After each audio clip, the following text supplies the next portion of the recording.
Today on this episode of the Brain Surgeon's Take, we will be discussing, is baseball still America's pastime? With former Major League player and manager, as well as two-time World Series champion and World Series MVP, Bucky Dent. Learn how the game's perception has evolved over the past several decades and what that means for fans and aficionados all across the country in comparison to other sports. Much more on this podcast episode. Welcome back, everyone. Here's my take on Bucky Dent. He is a baseball legend. Having been both a player and manager in the major leagues, he has seen all sides of the sport. In addition, as a two-time World Series champion and World Series MVP, he has performed at the highest level. Given his background, it was great to get his perspective on how the game's perception is evolving in this country. Baseball has historically been considered America's pastime. However, it's clear from recent polls that other sports, particularly football and basketball, have surpassed baseball in terms of fan base. As a sports fanatic, I loved doing this interview. The questions remain: what drives viewership in the United States? Is it action, violence, length of games, perhaps parity, or is it all the above? As we learn more about what the audience wants, it's up to Major League Baseball to make adjustments in order to maintain popularity. Listen up as we discuss, is baseball still America's pastime? Check it out. Hey, Bucky, how you doing? I'm doing great, man. Glad to be here on your show. As we were talking about before, I grew up in New York. I'm a New Yorker, big Yankee fan. So obviously know all about what you did as a player and as a manager. Much respect, and I look forward to talking baseball with you. Well, I'm looking forward to talking too. Love the Yankees. That was my team growing up. Mantle was my hero, and I got to fulfill a lot of my childhood dreams. Awesome. Let's ask the $1 million question off the bat, which is the whole point of this podcast. But is baseball, in your opinion, still America's pastime? That's a good question, and I tell you, it breaks my heart to say it, but I don't think so. I think kids are not playing as much baseball. There's too many other sports that they can play, football, basketball, soccer, lacrosse. And I think they've gone away from it a little bit more than they have in the past. Looking at the numbers, because the numbers are pretty staggering, just like you said. I think most people understand that baseball has taken a back seat, but just according to the numbers, the last Pew Research Center, 53% of American adults say football is America's sport, and only 27% say baseball. So going back to your initial comment, why do you think this disparity exists? Like I said, I think kids are playing other sports. I think baseball is a tough sport to play. You gotta hit the ball, you gotta catch the ball, you gotta throw the ball. And I just think that there's so many other sports that kids have learned to play, and they're not playing as much baseball. And it breaks my heart to say that. I ran a baseball school for 30 something years, and I started at the end to see kids were going to other sports. Lacrosse was taking a lot of kids away from baseball. It was a faster sport. Baseball is a little bit of a slow sport, and like I said, it's a tough sport to play. Yeah, I was watching on ESPN. They were talking amongst experts what they thought was the toughest sport to play. Obviously, every sport has its challenges, but they said that from a physical athletic perspective, hand-eye coordination, the practice that it takes, baseball was the hardest sport to become, proficient at. So I thought that was interesting. And I agree with that. Like I said, the hand-eye coordination, and the other thing is, I think baseball's hurting itself is because it used to be little guys could play baseball, but now with you know guys getting bigger and stronger, you don't see as many little guys in baseball anymore. Like Bobby Richardson, Nellie Fox. Altuve is the closest one. He's a little guy that got great hand-eye coordination. He's a great player, but they're putting so much on size of guys now, the strength and the size, and it's starting to eliminate a lot of kids playing baseball. Yeah, I think more to your point, when you look at baseball players in the 80s and even the early 90s, they were very different than football players or let's say basketball players. And then the whole Barry Bonds, Sammy Sosa, using those PEDs. Now you've got these baseball players that look like football players. I mean, they're 240, 250 pounds, 6'4". So I agree. I think the physical aspect of the game has really evolved, and that does limit younger kids when they're getting involved. And that's a great point. I was going to say, the steroid era became gorilla ball, and it took the little fast guys stealing bases, the little fast guys, playing center field, and it became more of a big man sport. Let's see how far we can hit the ball. Let's when analytics today and all the stuff on TV, measuring home runs and how hard you throw and things like that, it's become more of a wow game. Ooh, look how far he hit that home run. When really the fence is 390, you hit a 391, and it's a home run, right? So, Yeah. but I think that's one of the things that's discouraged a lot of kids from playing baseball. Also, When you were a coach and you were a manager for the Yankees, do you think players were doing the same amount of steroids or PEDs? no, not that I noticed. I mean, I took over managing. I managed in the minor leagues from '85, took over the Yankees '89 to '90, but not until the middle late '90s did you start seeing, where you would see a guy hit a ball and you would go, "Wow." The one thing I did notice was one year in the minor leagues, when I was managing AAA, they changed the baseball. They changed it from an A1010 to I think it was a Rollins 97. And I started seeing that year guys were hitting home runs that shouldn't have been hitting home runs, And so we started to say, there's something changed about the baseball. And I think baseball was losing its zing, so they needed something to really get it back. And big strong guys, they started juicing the ball a little bit, and balls started flying a little bit farther, and the crowd started to come back and get excited about the home run races between McGuire and Sosa and Bonds and those guys. And that kind of revived baseball in the wrong way, though. What do you think is the number one way that baseball has changed since you were a manager for the Yankees? Oh man, um, the rules have changed. Um, there's a lot of things that I think have really changed from the time that I played. Back in the '70s and the '80s. When I came into the league, and my wife and I were talking about this, it was the American League and the National League. And there was always an intrigue of playing in the American League. You always wondered the style of the National League play, and then of course now the rule changes. The bases are wider. The base pass first and third are wider.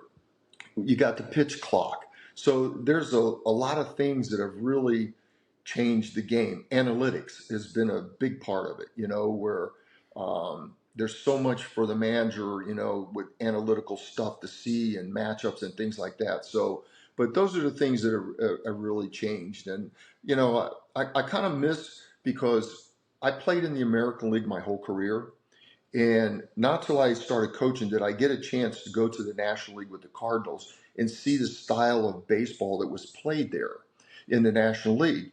And in the American League, the DH was there, but we still bunted, we still hit and run, we still stole bases. But in the National League, it was emphasized a lot more because they didn't have the DH, they had the pitcher hitting. So I think the intrigue of the game, the stolen bases, the hit and run has been kind of taken out of the game, and that's the excitement of the game when people go to watch.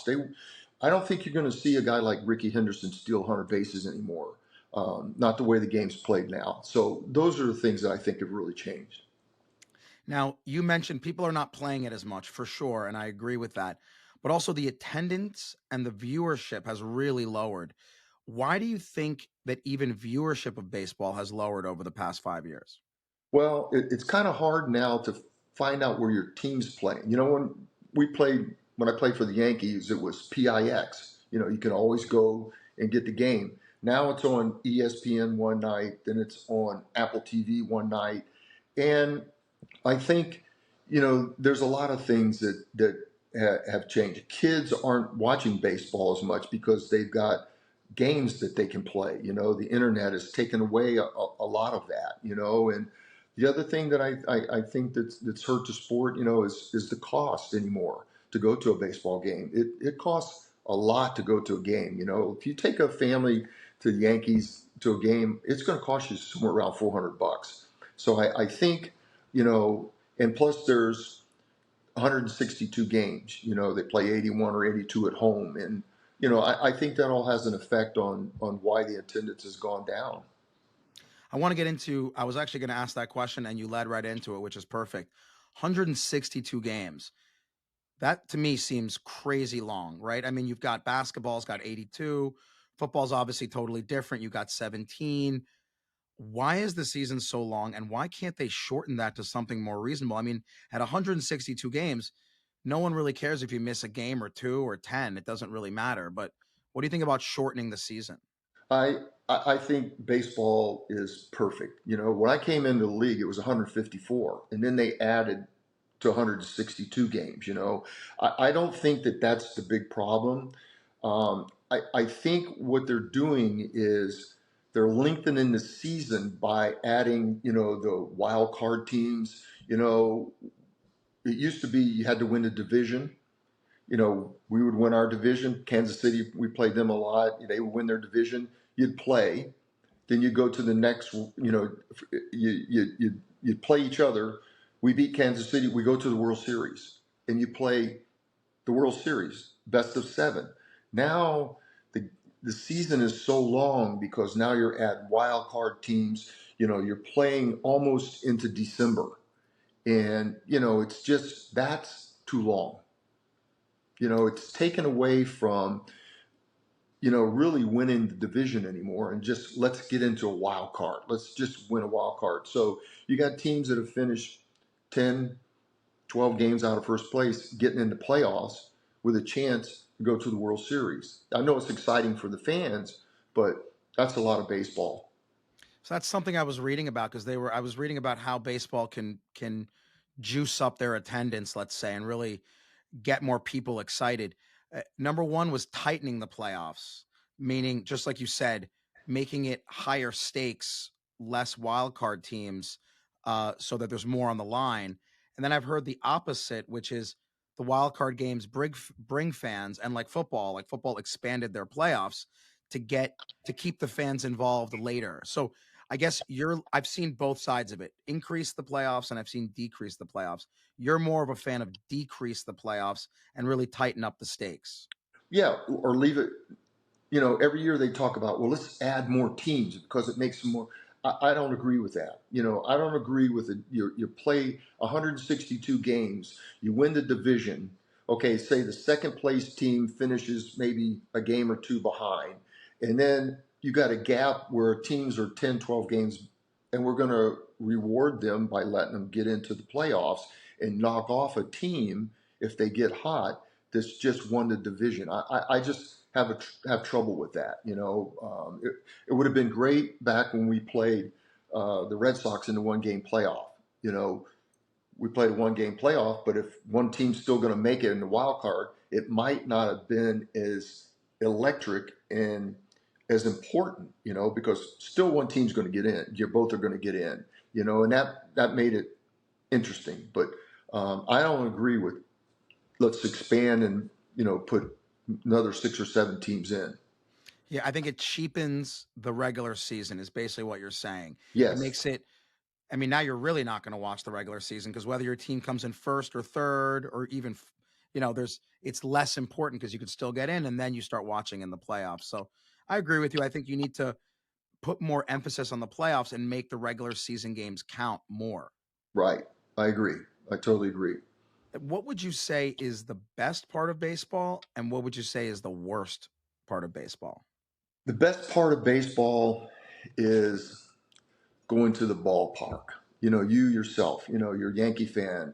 me for the first time walking into Yankee Stadium, the smell of the popcorn, the peanuts, um, the anticipation of the game, is watching the game, a home run electrifies the crowd, the strategy of the game, um, just the moments in a tradition, I mean, look, the first major league game I ever played in, I played in Milwaukee. So my first time walking into a major league park in Milwaukee with 34,000 people, it was something you don't forget.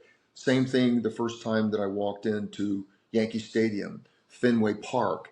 It's just the the history, it's just exciting. And then the game, you're watching the game. You never know what's going to happen. Somebody's make a diving play. Somebody's going to hit a home run that you don't expect. That's the beauty of the game of baseball. And what's the worst part? The worst part is probably the length of the games, the pace of play, the lack of action, and over the last few years, and I think that's what they're trying to do, is they're trying to bring back the part of the game that they got away from for so many years, waiting for 3-run homers. The analytics driven part of it was, don't steal bases because you don't want to give up an out. So we sit back and we got launch angles and we're trying to hit 3-run homers instead of, driving in a run, hitting a sacrifice fly, stealing a base, squeezing a guy in. That's the part of the game that they took away for a while. It's starting to come back a little bit. You're starting to see guys steal a little bit more. You're starting to see bunting a little bit more. That's the game of baseball, not to sit and wait for home runs because, and the other thing is the strikeouts. They gave up putting balls in play to trying to hit home runs to it's okay if you strike out 200 times. So a lot of the times you'd be watching the game and there's nothing the ball's not even put in play. And that's the boring part of it. And like you said, the game is long. In your opinion, that's the worst part of the game. That's what all of the research shows is that most fans, that's what deters them is the length of the game. To that end, the pitch clock, like you said, has been a huge success. It's shortened games by about 20, 30 minutes overall. Are there any other ways, in your opinion, to reduce game time, or are we at a good spot? Well, I think the pitch clock um, works, but I think they're trying to speed the pace of the game up with the pitcher. Just get on there and throw the ball. Let's get in a hurry. I think 20 seconds was fine, but now you're moving the clock forward to where now a pitcher can't even take a breath. He's got to get the ball and throw it within 16 seconds or whatever it is now, and they're working so hard on trying to rush the game along that now some guys are starting to come up hurt. Some of the pitchers are starting to come up hurt because they don't have any time to just take their hat off, catch a breath, walk around the mound, and um, because everybody's in a hurry. And the thing that they don't say either is, you know, pitching has become now more because the hitters have become stronger, and that it used to be make them put the ball in play, make them hit the ball. So now where the pitchers have in their mind, they have to strike them out. So it's putting more pressure on their arms because they're squeezing the ball harder. Their grip, they're talking about spin ratio in the curveball and the fastball. That now it's max effort on every pitch to not let them put the ball in play because they're afraid they're going to give up a home run. So there's a big difference also. Yeah, I was reading this year. There's so many pitching injuries to so many superstars, and they think it's the pitch clock. They think, just like you said, people are not allowed to recover in between pitches, and it puts their arm under too much stress. So interesting to see how they interpret, those criticisms, and if they do lengthen the pitch clock a little bit to give pitchers a little bit more leeway. Other new rules, as we talked about, to increase action are wider bases, so that there's more stolen base attempts, a limit on shifting defensive positions to allow more base hits. What do you think about those two new rules they added recently?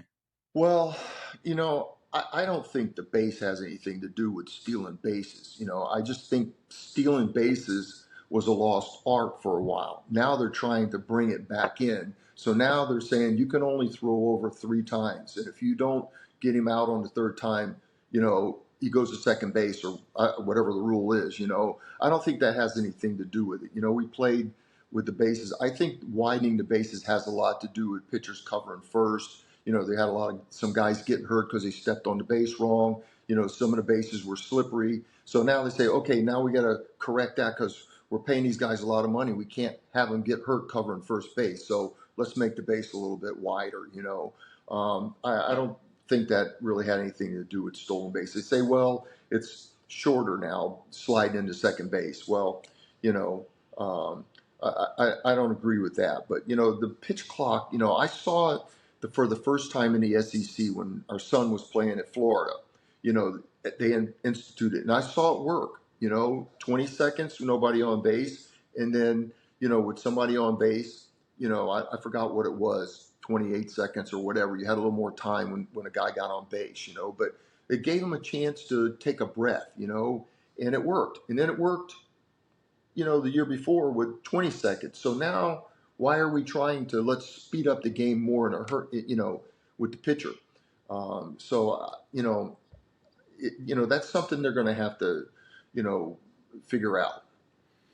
You were talking about not having as many young kids play the sport. And I think one of the things I was reading about was that many of the big brand deals or celebrity endorsements typically come from players in other sports, football, basketball, and younger athletes eventually follow these athletes. Should Major League Baseball do a better job of promoting their stars? I think they need to do a better job of promoting their stars, and but sometimes you wonder, is there a lack of star power that they don't have, somebody that's really, you know, that type of player? I mean, you know, look back, when I came into the league, had so many great players. You had Pete Rose, you had, Willie Stargell, you had Johnny Bench, you had, I mean, really great players, that, you know, were playing the game, and um, and the other thing I think hurts is that with free agency now, a player doesn't really stay with a team like they used to.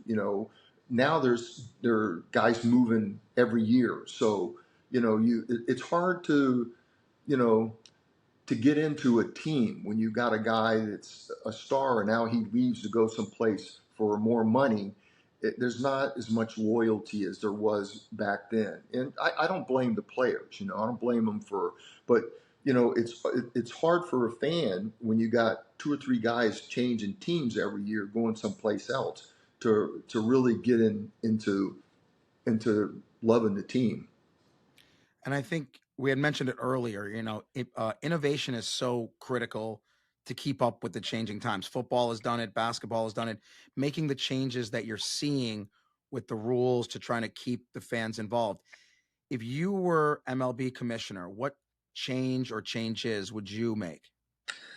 Oh boy, you know that I would. I don't. That's a tough question. I think predicting the future of baseball, I think you're going to see more expansion. To where there's some great cities, that could support teams. I think you're going to see in the future that baseball is going to expand. But right now, if I was the commissioner, I would just let's see how this works now for a while because we put so many changes in the game for the last 2 or 3 years. Let's just take a breath and let it play out a little bit, and see what's going to happen. Yeah, they showed that there was actually a rise in viewership over the last year, year and a half. So I think that it is on the bounce back, especially with these rules, the shortened games. So hopefully, like you said, it kind of hits a good plateau, and a better place than where it used to be. You had mentioned expansion, something else that came up that I know football has done and they've been very successful, and I wanted to get your thoughts on baseball, but international expansion, Europe, South America. I mean, when the NFL expanded to Europe, those games are intense, incredibly sold out. The Europeans go crazy. Next year, they're going down to Mexico, Brazil. What do you think about baseball expanding to do international? Well, it's interesting because a few years ago, my wife and I got a chance to go to London when the Red Sox and the Yankees played a three-game series over there. And the stadium was sold out. It was electric. The people didn't really understand baseball, but they showed up and they truly enjoyed it. And the games were entertaining because they were high scoring. There was a lot of runs scored, and but the only negative part of that is flying back and forth. I mean, how many games could you possibly play where you got to fly 10 hours to play a game and then fly 10 hours back, home to play? Plus, you worry about the people, the fans in your own area that, okay, we play 81 games at home, but now we're going to take 6 or 10 games because we're going to go play in Europe. Um, that would be my concern a little bit. Sure, yeah, I think if they're going to do it like they did this year. Start the season over there. Let them go over there and play the first 3 games of the season, and then come back home and have a little bit of a break, and then start your regular season back over here. That's something that I thought was pretty good. But to have to fly back and forth during the middle of the year, 10, 12 hours, that's tough on the players. That is tough. You would have to only do it once or twice for each team, obviously, at Right, most, and then right. just spread the wealth and have the teams go at, different months or what have you, just to kind of spark international interest, which is what the NFL has done. Right. Um, let's talk about this year, 2024, this season. Give us some predictions. Best teams, top three teams in the AL and top three teams in the NL. Well, I got the Yankees. Um, man, after the Yankees, man, it's Houston's struggling right now. But before the season, I would have picked Houston to be one of the top teams, and they still might because they know how to win. Sooner or later, they got a lot of pitching injuries, but sooner or later, they might put it back together. Um, you know, after the Yankees. Boston looks like they might have a decent team this year. Going over to the National League, the Dodgers. I think the Dodgers are, a good team. But there's a lot of teams that are still iffy. I mean, some of the good teams. They lost some players, a pitcher here and there, and when you lose one or two starters out of your rotation, man, it changes your whole dynamics of your team. But I like the Yankees, and I like the Dodgers in the National League. So you're As far as predicting the other Yankees. ones, So Yankees Dodgers World Series. that's what I'm picking. All right, and That's you're what I'm obviously picking. going Yankees to win. You going Yankees to win, or Of course, there you go. of course. Just a subtle bias, but it's It's going to okay. be the big city teams against the big city teams, and bring back, the East Coast, West Coast, Dodger Yankees. Dodgers have, added a Tony. The Yankees, of course, got Soto, which I think has really been a big help to the Yankees, because I mentioned 3 or 4 years ago when I had my podcast that the Yankees had never won a world championship without left-handed power. They were all right-handed power at the time, and they lost to the teams that have power arms in the playoffs. Houston, back then they had Cole and Verlander, and of course Tampa Bay had some good right-handed power arms. And so over the last few years, they're starting to do what they needed to do, was add some left-handed power in the lineup, and getting Soto. I think he's a super player. He's a star. Wrapping up because I know you're super busy. Uh, in your opinion, single best player currently in baseball. You are starting a team. You can pick one player to build your team around. Who are you picking? Woo. Tough one. It is a tough one, but I'm picking. I like my boy Aaron Judge. I mean, he's the whole package. He's a great player, and he's proved himself to be a great player. It's just unfortunate last year he hurt his toe in L.A. when he ran into that fence out there and broke his toe. But he's proved over the last few years that and I'm going to start with him. The other kid that I think is going to be a superstar is the shortstop. What's the The name Yankee again? shortstop. The Yankee shortstop. Oh, I'm blanking on Volpe. the name. What's the name? Anthony Volpe. Okay. He's going to be the next superstar for the Yankees, I think, because he's got it all. He can run, he can hit for power, he can play. He won a Gold Glove as a rookie this year, and he's come back this year, and it looks like he's going to put it all together. And he's an exciting player, so he's the guy that I like to watch because he played my position. Makes sense. Last question, and even more controversial. Best baseball player of all time. Whoa, man, that is so hard Yeah, that's why to I'm go. asking. Yeah, that's the whole. That's a tough one. Because the Yankees had so many great players. I mean, Mickey Mantle was my hero.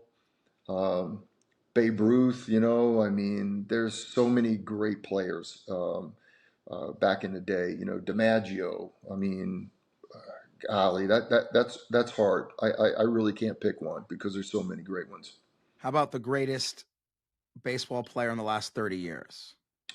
The greatest baseball player in the last 30 years. Man, wow. Where do you put Jeter in that? I mean, Jeter's got to be somewhere Yeah, in there. yeah. He's in the top 10. Bonds. I mean, as far as seeing great players, I never played against him, but I coached against him. And he was one of the great players. Um, wow, you put me on the spot there. I wasn't even thinking It's all about those good. guys. It's Yeah, all good. No, yeah. I know those are tough questions. It's always good to get your perspective. Listen, Bucky, thank you so much for your time. As I said, as a New Yorker, as a Yankee fan, so great to talk to you, hear your perspective. The game of baseball is changing. I would love if there was more attendance, if it continues to grow. The changes seem to have made a positive impact. So, like you said, hopefully these set in and we get to a good place where people are watching it again, going to the stadium and getting involved in the playoffs, especially like you mentioned. Well, I'm hoping that too, because I love the game. I played it, managed, coached for so many years, so many great players, played against so many great players. It's just a beautiful game, and um, you hate to see it drop off. But then again, we got to start doing some things to energize the younger generation to want to play the game. Yeah, I think that you can't rely on the status quo. You've got Right. to always be evolving and realize that what excites the fans in 1980 is different than 2000, is different than 2020, and you got to keep on evolving. That's right, you do, and let's hope that baseball does because it's a beautiful game. It's really a beautiful game to watch, But we got to keep the excitement in it. Absolutely. Listen, thank you so much, Bucky. I'll talk to you soon, buddy. You got it. Thank you. Take care. Okay.